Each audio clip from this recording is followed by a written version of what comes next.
Look at all the materials I have for today's video. Also, we have a secret one. Hi guys, Carla here. I'm an autistic psychologist, and on today's video, in honor of Valentine's Day, we're going to be talking about autism and relationships. We're going to divide this video into 3 parts. Part number 1 is going to be talking about autism and relationships in general, misconceptions, facts, just getting into the topic, you know. The second part is going to be about autism and love languages. And the third part of the video is going to be about dating tips for autistic people, but also for people who want to date autistic people as well. But even if I will be focusing on relationships from an autistic person's POV, this video is really for anyone, so even if you're not autistic or never thought about dating anyone autistic, you should stay. Quick disclaimer, I was not able to find many scientific research on this topic. As always, you will have all the links of the articles and things that I've used in the description. What I've used this time in some bits of the video, mainly the ones about love languages, are online articles written by psychologists. But as always, if you want to read what I've used for the research for the video, it's all down in the link in my description. If you're looking there, you might as well follow, leave a like, now that you're close to the buttons. I talk about everything related to autism. Now, back to the video.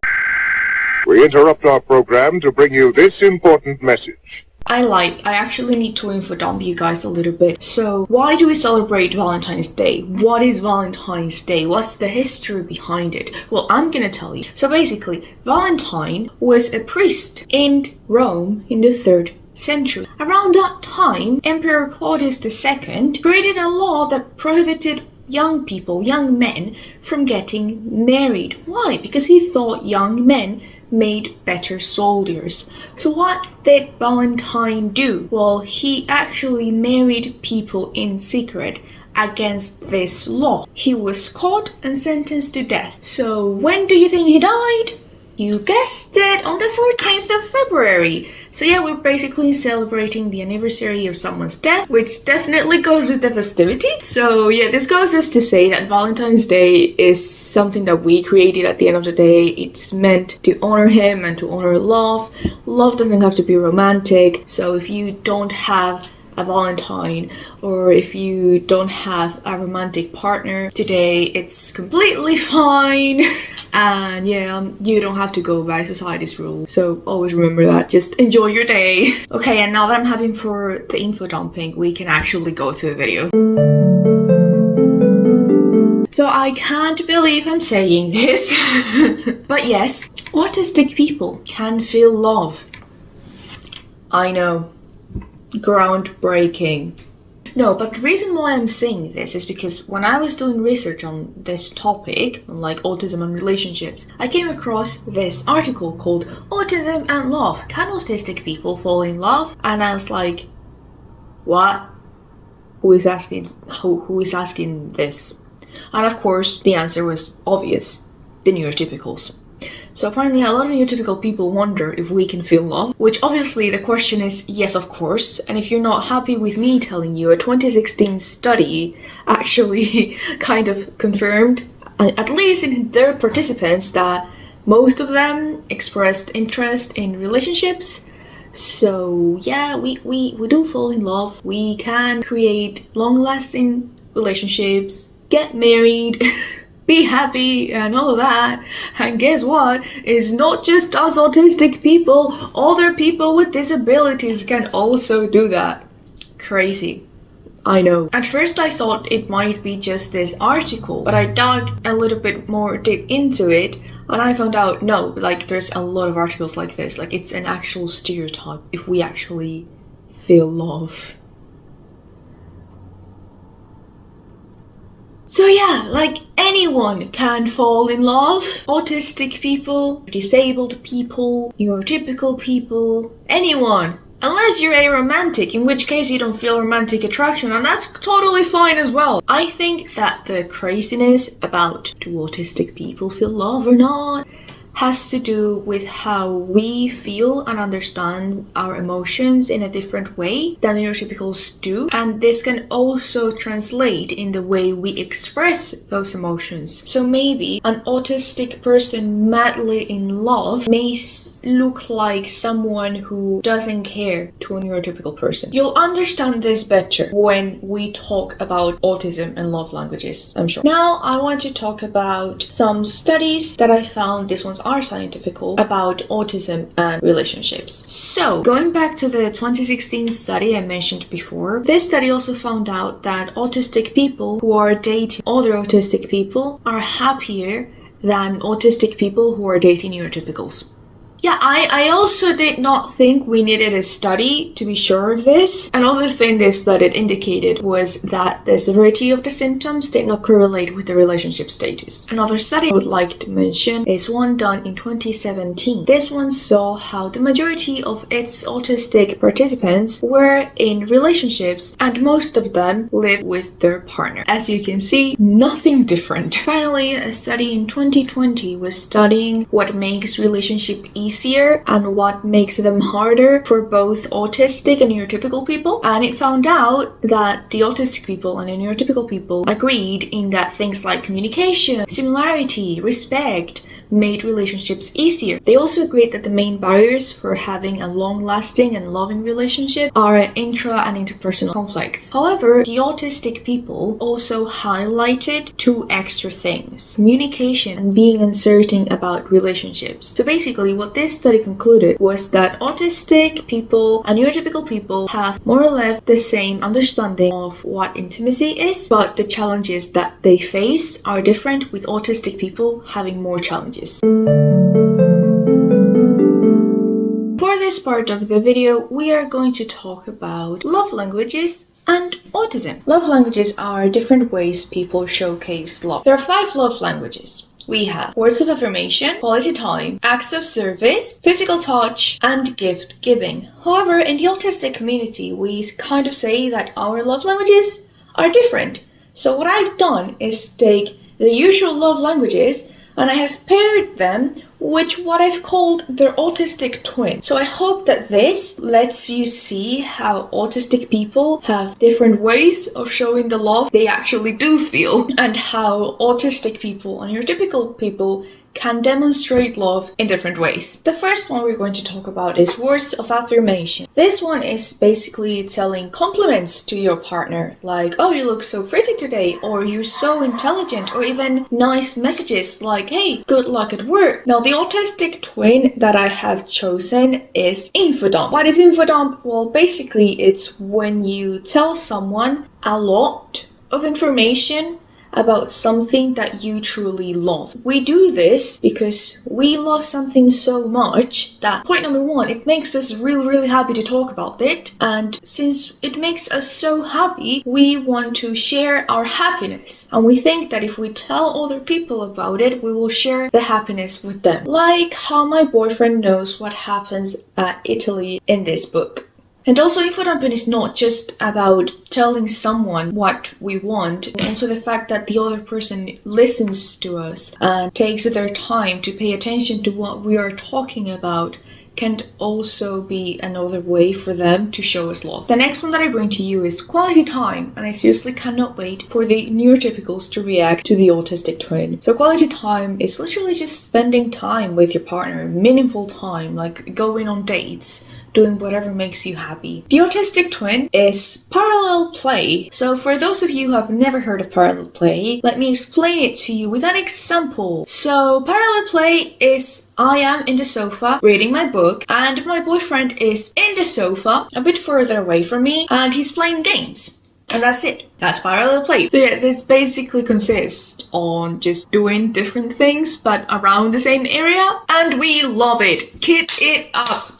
God bless parallel play. Then we have acts of service. Yay! So this one is literally just helping your partner. This one is doing things for your partner. Easy peasy lemon squeezy. The autistic twin is something that I think it's very, very important for people with disabilities. But I also think that the neurotypical should sit down and take some notes. So everyone, pay attention. The autistic twin is called spoon swapping. So let me explain this to you without making too much noise with the spoons. Imagine every day you wake up, you're given some spoons. You wake up and next to your bed, you find some spoons. Some days, 3 spoons. Some days, you have 2. Some days, you have 8. Some days, there's no spoons. Now imagine that to do every task, you find a little elf, and the elf is like, oh, to do this task, you have to pay me such amount of spoons. So imagine you're going to do the dishes, but the elf is like, oh, for that I need 2 spoons. So you're like, oh, okay, little elf, here you have 2 spoons. Let me do the dishes. So once you do the dishes, you only have 1 spoon. Imagine that now you want to put on the washing machine. And you go to the washing machine and then you find a little elf, and the little elf is like, hello, I would like 2 spoons. And you're like, oh, I only have 1. And the elf inside the washing machine just slowly closes the door and leaves you there. So, after this little story, what does this mean? That you are not going to be able to put on the washing machine. The little elf is not letting you because you don't have enough spoons. So what spoons represent are the energy, your capability of performing a task, your capability of performing different tasks throughout the day. And what spoon swapping consists of is basically swapping tasks. Let me give you another example. Some days I can't stand up. Standing up physically causes me to want to throw up. So imagine that one day, my boyfriend and I, we established that today I'm going to do the dishes and that he is going to write the grocery list. But it's one of those days where standing up is causing me a lot of harm. So how am I going to do the dishes without feeling horrible? With the example of the spoons is if I only have 1 spoon and a little elf for some reason now wants 50. So what spoon swapping here would be, I'm enjoying too much having this as if it was a sword. That's not good. So what spoon swapping would be in this scenario is that since I'm not doing well, we should just swap the tasks, because it's something that I really cannot do, or that I can't do unless I put myself through pain and feeling bad and feeling sick. So my boyfriend would do the dishes this time, and then I would do the grocery list, because maybe the grocery list costs me 1 spoon and I have that spoon, so here, have it, but I don't have the 50 for the dishes. Yeah, it's something really easy, like be understanding. Our levels of energy are going to change every day. We need to all adapt to our partners all the time so that we're all good. We're nearing the end with physical touch, which is pretty self-explanatory. It's just showing love through touch, like kisses, hugs. The autistic twin is deep pressure, feeling pressure on our bodies or feeling like the space we have is little can really help us regulate and feel better. This is why you may use your partner as a weight blanket or enjoy things like squishes and very tight hugs. Last but not least, we have gift giving, which is also very self-explanatory. It's just giving gifts to your partner. People who prefer this love language tend to say that it's not really about the gift they're receiving, but more so the emotion behind it and the fact that the other person thought about them. In autism, we do have one that's very similar. It is called penguin pebbling. So you know how penguins kind of like give each other rocks and stuff? We do that. We also give each other little things. It doesn't have to be like big gifts. It can be just sending a meme, a song, also giving rocks and leaves to the people we love. You don't believe me? So, hi, Keelan, you remember? Do you remember like 3 years ago, you took a leaf from a tree and you gave it to me? Yep, I still have that leaf. In fact, my boyfriend now knows to not give me things like this unless he means for me to keep them, because I will keep them. And those are love languages. What are your love languages? Let me know in the comment section down below. And welcome to the last section of today's video, dating tips. So we're going to stop Stalk again? We are going to stalk. So we're going to start with dating tips for literally anyone. Like, it doesn't matter if you're autistic, neurotypical, a cow, it's good for you. So since we've been talking about love languages, tip number 1 is going to be learn about your love language and also learn about your partner's love language and try to love them in their preferred love language. For example, I prefer to be loved with spoon swapping than with gift giving. Tip number 2 is to reimagine love. We've been taught with books, movies, social media, just the street, everyone in our daily lives, what love is supposed to look like, what love is supposed to feel like. But the thing is, first of all, with movies and books and stuff, they normally focus on the first part of love, on the honeymoon phase, which is not a representation of what love truly is when it's an actual relationship that lasts for long. So my tip here is think about what love means for you. Think about what a perfect relationship truly means for you. And if it doesn't look like the canon that society has established, then that doesn't matter. Next we have tips for autistic people. Tip number 1, date people who are similar to you in the sense of have special interests that are similar to yours, or have the same ones, or have similar routines, similar ways of working. Tip number 2, never let anyone, and I'm talking about partners, but really anyone, undermine you as an autistic person, your struggles as an autistic person, or your autistic experience. Autism is something that is part of you. And if your partner can't be normal about it and learn things about it and try to understand you and only makes you feel bad about it, then I'm very sorry to say, but it's not there, dearie. Tip number 3, be yourself from the start. Like, I know, masking at all, I do that too.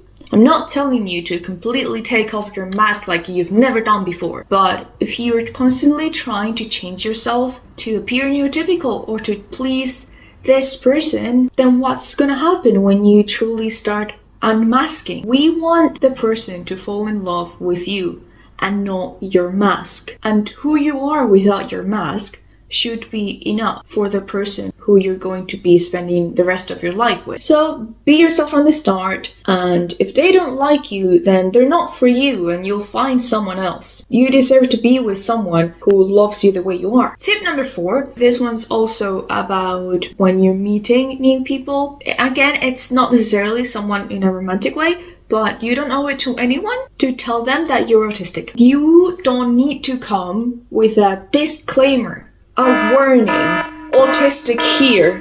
It is completely up to you when or if you tell someone that you're autistic. Obviously, it's going to be good that if you are going to be with someone for a long time, they know who you are. But you don't owe it to them as soon as you start seeing them or as soon as you start dating them. You can tell them about your diagnosis whenever you feel comfortable and whenever you want to.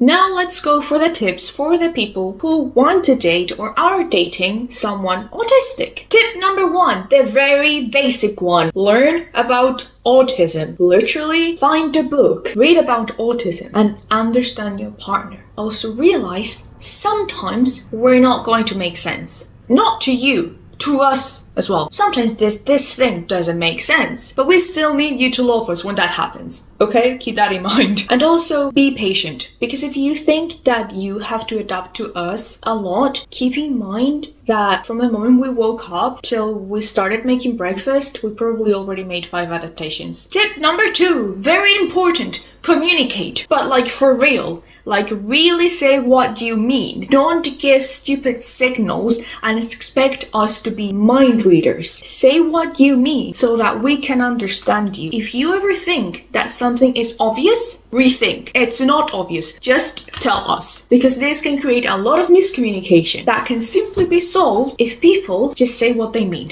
Remember when I was saying that the difference is that autistic people talked about in regards of barriers that they found in relationships. One of them was being uncertain of relationships. So maybe when you think that something is obvious, it may be obvious to you, but not to us. Tip number 3. This one gets personal. So respect our alone time. One of the things that was the hardest for me in one of my past relationships was that the guy wanted to hang out with me once a week. I know, an absolute crime, but hear me out. I just moved into a new city where I knew no one. I just started going to uni and I had to take 6 buses every day to go to and from university. In conclusion, I was exhausted every day from all of these things that I had to do and all of the socializing with new people that I've never seen in my life. So to be obliged to go out again on a Saturday after a long week of doing all of this, together with actually studying for my degree, doing a million projects, it was really hard for me, okay? And I'm also autistic. I physically need time to recharge. I physically need time alone to feel better, to recharge my social battery. So if I have to go out with someone every week, that only gives me one day to recharge and prepare myself for the next week. And I'm also doing a degree, so please, I need to study. I don't even have a full day just to myself to relax. That was really hard and really horrible for me to have to force myself to do this, to meet someone's expectations when really my body couldn't take it. So please realize we may not be able to hang out with you just whenever you want. And this has nothing to do with you, but with our needs as autistic people. Tip number 5 is probably the most specific one. Establish what to do when your autistic partner is having a meltdown. Meltdowns, explained really quickly, are periods of dysregulation normally caused by emotional or sensory overload, which may involve crying, yelling, and even self-harm. So you basically lose control and you don't know what's going on anymore. And this situation can be very stressful for both the autistic person and those around them. So a really good thing to do is to establish more or less a plan of what the autistic person needs at the time normally,